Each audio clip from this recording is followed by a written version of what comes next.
Bismillahirrahmanirrahim. Assalamualaikum warahmatullahi wabarakatuh.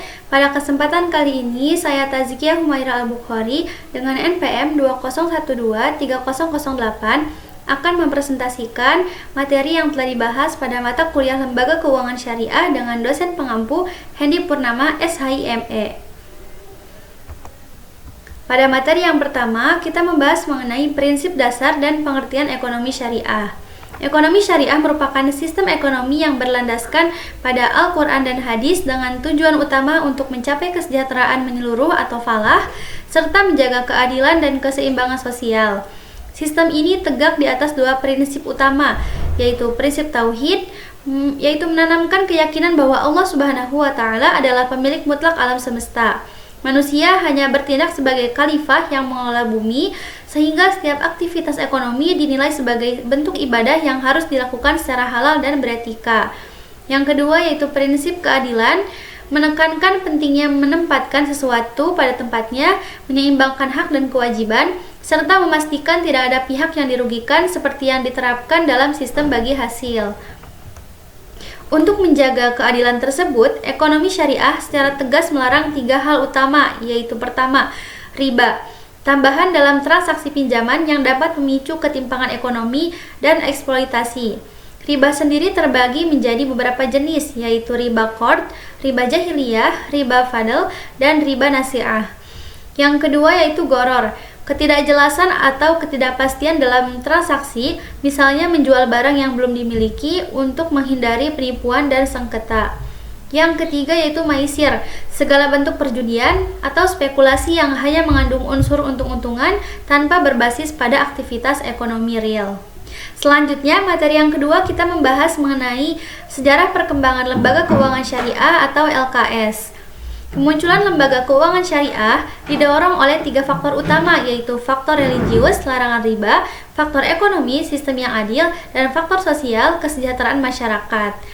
Secara global, praktik dagang syariah sudah dimulai sejak zaman Rasulullah SAW, namun era LKS modern baru dimulai pada tahun 1963 dengan berdirinya Midgram Bank di Mesir, diikuti oleh pendiri Islamic Development Bank pada tahun 1975, hingga akhirnya berkembang pesat di Timur Tengah dan Asia melalui inovasi produk seperti sukuk dan vintage syariah. Sedangkan di Indonesia, sejarah LKS mencatat beberapa momen penting. Yang pertama, pada tahun 1991, berdirinya Bank Muamalat Indonesia sebagai pionir. Kemudian pada tahun 2000-an, mulai maraknya unit usaha syariah dan bank pembiayaan rakyat syariah. Dan kemudian pada tahun 2021, lahirnya Bank Syariah Indonesia atau biasa disebut dengan BSI. Meskipun memiliki peluang besar karena Indonesia mayoritas muslim dan didukung digitalisasi, LKS masih menghadapi tantangan berupa rendahnya literasi masyarakat dan keterbatasan SDM. Selanjutnya materi yang ketiga yaitu mengenai regulasi dan tata kelola LKS di Indonesia. Agar operasional LKS berjalan dengan sehat, stabil, patuh pada syariat, serta mampu melindungi konsumen, diperlukan regulasi yang kuat. Di Indonesia sendiri, landasan hukum LKS diatur dalam Undang-Undang Nomor 21 Tahun 2008, Peraturan OJK, dan Fatwa DSN MUI. Tata kelola LKS ini dijalankan oleh dua otoritas yang saling melengkapi, yaitu yang pertama Otoritas Jasa Keuangan atau OJK, berperan dari aspek regulasi dan pengawasan finansial yang meliputi perizinan lembaga, pengawasan bank, edukasi keuangan, hingga menjaga stabilitas sistem keuangan. Yang kedua yaitu Dewan Syariah Nasional atau DSN MUI, berperan dari aspek syariah, bertugas menetapkan fatwa produk, mengawasi kesesuaian syariah, serta memberikan rekomendasi untuk Dewan Pengawas Syariah atau DPS yang ditetapkan di tiap lembaga. Selanjutnya materi yang keempat yaitu mengenai jenis akad dalam lembaga keuangan syariah. Akad adalah perjanjian tertulis yang sah, jelas, dan adil, serta transparan yang menjadi dasar dari setiap transaksi di LKS. 4 akad utama yang paling sering digunakan yaitu yang pertama, murabahah, yaitu akad jual beli barang dengan menegaskan harga produk dan margin keuntungan yang disepakati di awal. Biasanya digunakan untuk pembiayaan rumah atau kendaraan secara cicilan. Yang kedua, mudharabah, akad kerjasama antara pemilik modal atau sahibul mal dan pengelola atau mudorib yang keuntungannya dibagi berdasarkan nisbah atau kesepakatan bagi hasil, sedangkan kerugian finansial sepenuhnya ditanggung oleh pemilik modal. Yang ketiga yaitu musyarakah, akad kerjasama di mana semua pihak saling menyertakan modal untuk usaha bersama.